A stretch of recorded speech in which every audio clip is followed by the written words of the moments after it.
Most impressive structures. The Amiri Diwan is at the center of Doha. It is also the center, the seat of power here in Qatar. Actually goes back to the 18th century. It's a fortress built with watchtowers to fend off all of the challengers. After the departure of the Ottomans, the Sheikh here, Sheikh Abdullah bin Jasmin, built this and restored the fort to become the seat of rule. Today, it serves as administrative office and official workplace of the Emir of the state of Qatar. President Trump was welcomed here with a parade of camels and horses. You really like the camels. We appreciate those camels. I haven't seen camels like that in a long time. The camels are a daily occurrence here at Amiri Diwan. It's the changing of the guard. Happens each morning at 8 a.m. Special report from Qatar continues after this.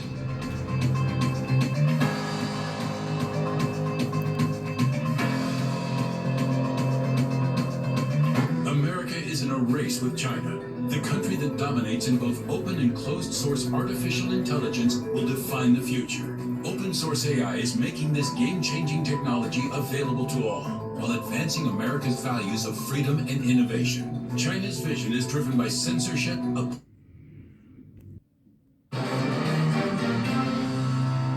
Well, I have to say that we've been friends for a long time, and now we can work in the highest capacity, and we'll bring peace not only here, but I know you're very much involved in helping us in other regions, like what's happening with Russia, Ukraine, etc. President Trump talking to the Emir here in Qatar this morning.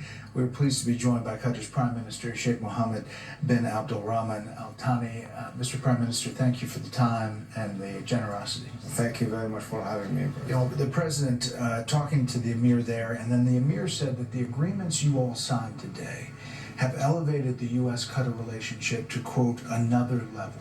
It's a historical visit in itself. It's the first American president coming for a state visit to Qatar in the history. So, of course, the relationship has been ongoing for decades now.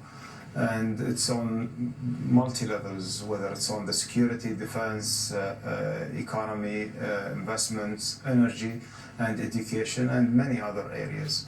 The investments in the new technology in data centers and artificial intelligence and in different infrastructure projects, plus what we are doing currently with upgrading our defense equipment as well. Part of it is a purchase of Boeing aircraft by Qatar, as well as weapons, as you mentioned. But I was told that you wanted to address the gift that Qatar is giving to the U.S. government, to the Defense Department, of this jet.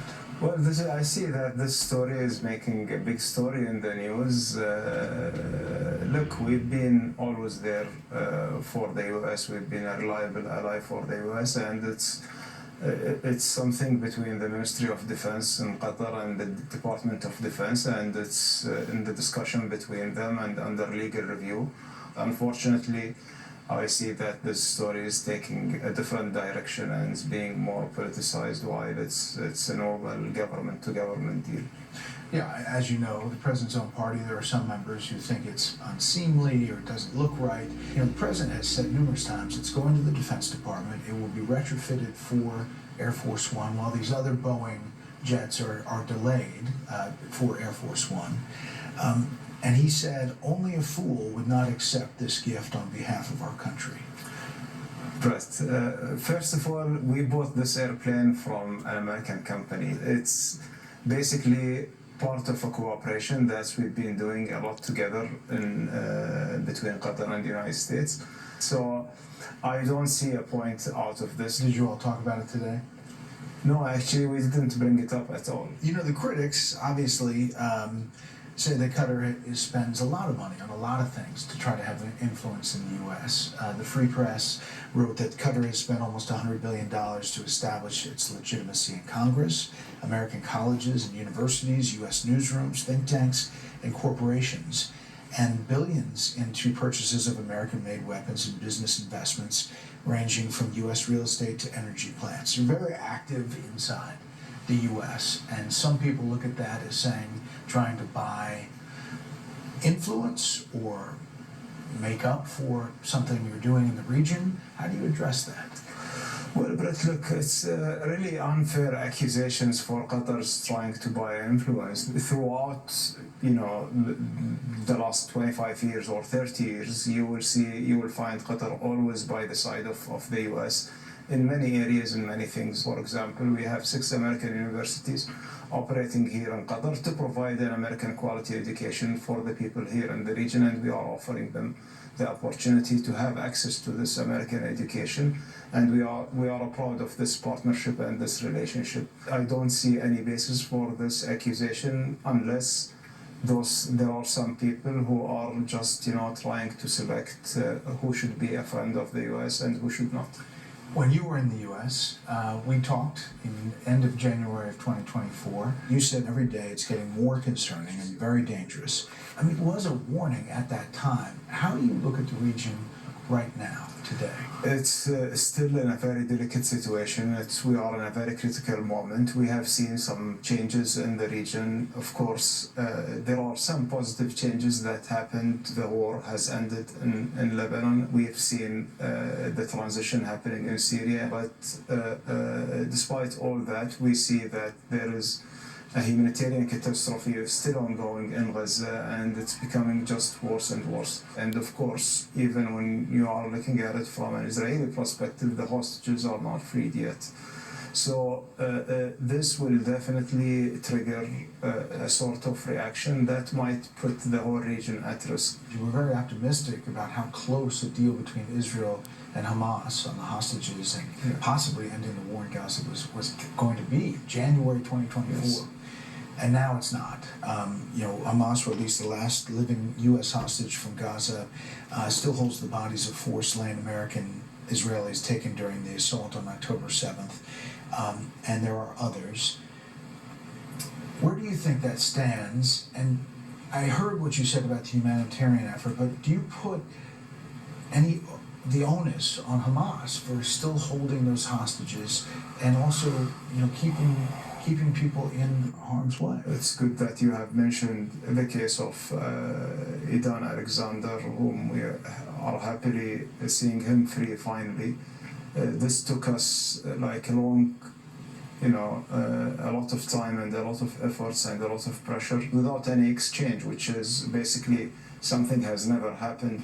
Now, we wanted this to be also as a first step toward having a complete hostage deal. Unfortunately, the next day being followed by a massacre on a hospital in Gaza, and obviously, the Israelis obviously said they were going after senior Hamas leaders. Yeah, but going after senior Hamas leader doesn't mean killing 70 people just as a collateral damage, which has just been the justification for the last year and a half. We cannot reach a deal when we have two different, a fundamental difference between the two parties. One party wants just to retrieve the hostage and continue the war, and the other party wants to end the war and doesn't think about the hostages. And I'll just say the Israelis obviously say that Hamas uses human shields around their senior leadership, and that's why all these people are killed. But to your point, you have been negotiating on a number of different fronts for a lot of months. Yeah. On Iran, the president said yesterday this: I want to make a deal with Iran. If I can make a deal with Iran, I'll be very happy. If we're going to make your region and the world a safer place. But if Iran's leadership rejects this olive branch and continues to attack their neighbors, then we will have no choice but to inflict massive maximum pressure. Iran will never have a nuclear weapon. How do you read that statement? And do you think Iran is going to be at the table and will make a dismantling nuclear program deal?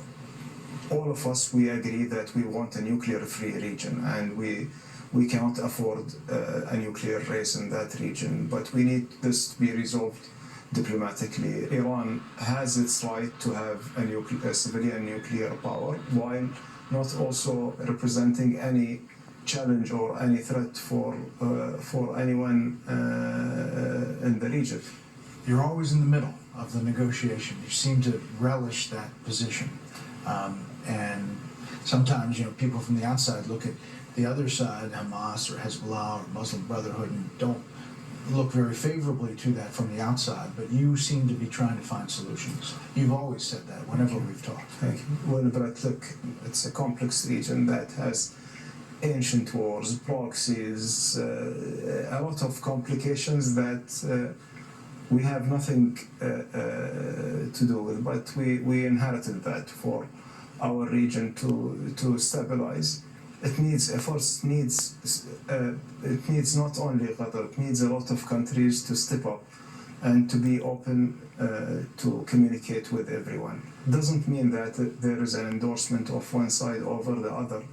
It's the contrary. Qatar has been trying our best to be a fair mediator, and I believe that all of us in the GCC, we would like to see other countries also being stabilized, because they will be a stabilizing factor for us. Mr. Prime Minister, we really appreciate the time. Shukran. Thank you. Good to see you. Thank you very much. Good to see you, Brett. Thank you. Up next, Health Secretary Robert F. Kennedy Jr. tries to get Congress to help him make America healthy again, and then getting the president's so-called big, beautiful bill ready for final action in Congress.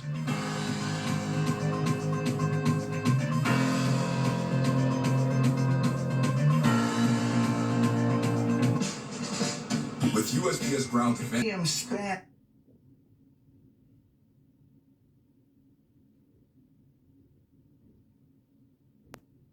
Okay, ready? Mm-hmm. But first, learning about this country's past. We're here at the National Museum of Qatar, which celebrates the unique story of this country and its people. The current building, which is draped in this American flag for the president's visit, opened in 2019. That same year, Time magazine named this place as one of the world's greatest places to visit. It's designed by French architect Jean Nouvel, and he was inspired by the desert rose crystal, which is found here in Qatar. If you go inside, it's more than 430,000 square feet. The museum spans this whole area, and you'll find exhibitions and galleries rich in Qatari history and tradition, with more than 8,000 archaeological artifacts. Special report continues after this.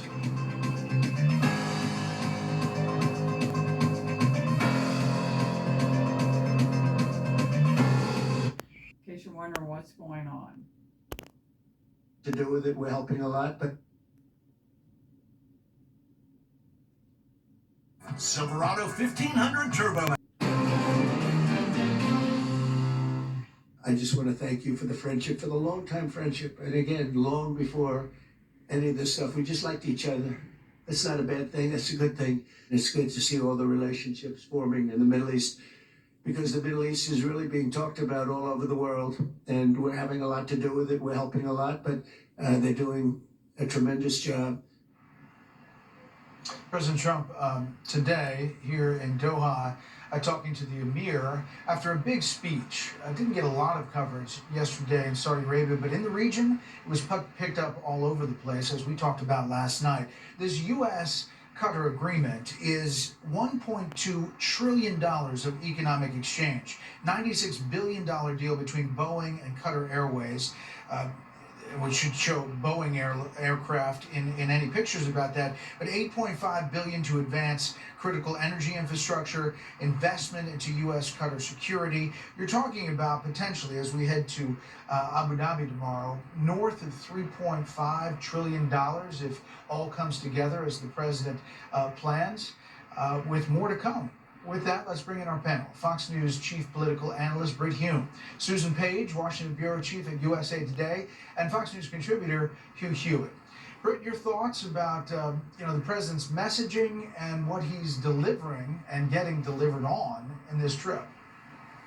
Well, these deals that he has outlined in the Middle East, and I guess there are more to come even after today, will obviously be welcome news for the U.S. economy, and I suspect for the economies of those countries in the Gulf area. The bigger question, it seems to me, is whether this furthers the U.S. security interests in that region, and whether it betokens, from what we've seen, any kind of a break with Israel as it continues to struggle in Gaza and with Hamas. The president is not visiting Israel. as has been widely noted, and that has been taken to mean something. How much we'll find out, I guess. And as for the foreign policy speech that you so wisely noted about the little coverage in the United States, although I'm glad you talked about it last night, that's a big deal. It does represent a break, or at least it's intended to represent a break with the freedom agenda that was forwarded by President George W. Bush, and has been to some extent a force in U.S., at least Republican foreign policy ever since. So, and there's clearly a break there. Yeah, Hugh, another big deal also happened this morning in Saudi Arabia before they came here to Qatar, and that is this meeting with the Syrian president. Caroline Levitt put out a post about it and a picture summarizing that meeting, saying that President Trump wants President al-Shara, to sign on to the Abraham Accords with Israel, tell all foreign terrorists to leave Syria, deport Palestinian terrorists, help the United States prevent a resurgence of ISIS, and assume responsibility for ISIS detention centers in northeast Syria. He said that the Syrian president is on board, wants to get into the fold, and it's being applauded by other leaders in this region. Well, Brett, I'm a little skeptical of that. In fact, I'm a lot skeptical of that. The ruler of Damascus, we won't say Syria because the Kurds control the western part of the country, and Israel has established a security zone for the Druze just adjacent to the Golan Heights. So he's got his own part. He's really a proxy for Turkey. I suppose we can put the sanctions back on if he doesn't deliver, but I'd rather he had delivered before the sanctions came off. I will say, though, that's the only thing I've seen go wrong on this trip, or at least give me any kind of heartburn on this trip. Last night at the Gulf Cooperation Council, the president, and they were all there around the table, said Iran can't have a nuke, and they've got to stop supporting terrorism. Palestinians have to stop raping, murdering, and killing people if they want peace. And he said the hostages must be released before we get to peace, meaning that implies a three-step process, hostages first. That wasn't covered much either, like the speech, but that was a very important moment last night. And I think the high point of the trip for me was the tough talk directly to our Sunni ally. Yeah, we'll see. Is this gift or gift to be about a jet from the Qataris to the United States government, the Defense Department? Democrats are being very aggressive about it. I asked the Prime Minister about it and the reaction to it. Take a listen. News of the Qatari government gifting Donald Trump a $400 million private jet to use as Air Force One is so corrupt that even Putin would give a double take. Is an indication to me of complete recklessness on the part of the president. We bought this airplane from an American company. It's basically part of a cooperation that we've been doing a lot together in between Qatar and the United States. So I don't see a point out of this. Yeah, Susan, what do you make of it? You know, it must be so frustrating to the Trump White House that on this trip where he's doing some really very big things to shake up foreign policy in the region, that is shadowed by the controversy over this $400 million plane. You know, you showed some Democrats criticizing Trump on this point. They criticize Trump quite regularly. What's been remarkable is that we've heard Republicans here in the last day or two saying they think it is a bad look, it is a distraction. They say it gives an opening to attack President Trump. I guess I'm not, it's clear that President Trump really wants to accept this plane. I'm not sure at the end of the day that's going to be possible. Yeah, you know, people here say, listen, the Qataris spent billions of dollars on LOD Air Base to set it up for the U.S. to have CENTCOM here. Nobody made a big deal out of that. That's how they talk about it. We'll see how this goes. I want to play one more soundbite from the Prime Minister, Britt, and this is about Iran. I asked him about Iran. Do you think Iran is going to be at the table and will make a dismantling nuclear program deal? All of us, we agree that we want a nuclear-free region, and we cannot afford a nuclear race in that region, but we need this to be resolved diplomatically. Iran has its right to have a civilian nuclear power, while not also representing any challenge or any threat for anyone And Britt, crossing the wires right now, top Iranian official says Tehran would forego highly enriched uranium in nuclear deal with Trump. We'll see if that holds. Well, that would be great if it were true, but the question was, could it be verified? Would we know that they were not enriching uranium? And why in the world do they need uranium anyway for a nuclear power plant when they're drowning in oil? Yeah. So I think we've got a lot more to find out here on this deal and whether the president would be willing to use force. We'll follow it up. Thank you, panel. Up next, final thoughts from Doha. But first, going out on the town here in the capital. American and Qatari flags are on the flagpoles all along the Corniche in Doha. It's about a 4-mile promenade with hotels and restaurants, cafes, museums. The Museum of Islamic Art is right over there, and a lot of things to see. This, to the left, is the Pearl Monument here on the water. This is essentially a region that along the Gulf had a thriving pearl industry until the discovery of oil. It serves as a reminder of that. In fact, you can take one of the boats out to the Persian Gulf and it'll take you like they used to do in the pearl trade. But the biggest thing to see is the big nature of this city, which really wasn't that big for the long time. But now as you look out over the water, it is amazing to see how big Doha has grown and is still growing. One of the many booming countries here in the Middle East. Special report continues after this.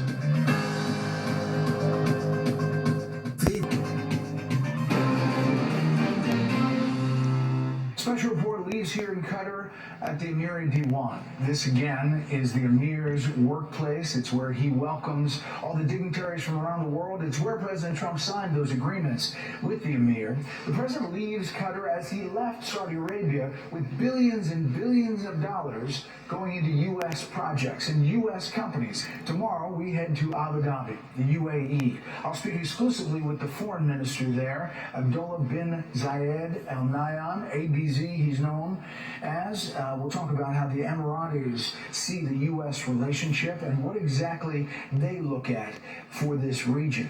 Then on Friday, I'll have an exclusive interview with President Trump as he wraps up his first official foreign trip to the Middle East. Talk about all the things he takes from this and a look forward. Remember, if you can't catch us live, set your DVR. 6 p.m. in the East, 3 p.m. on the West Coast. We've got you covered. Thanks as always for inviting us into your home tonight.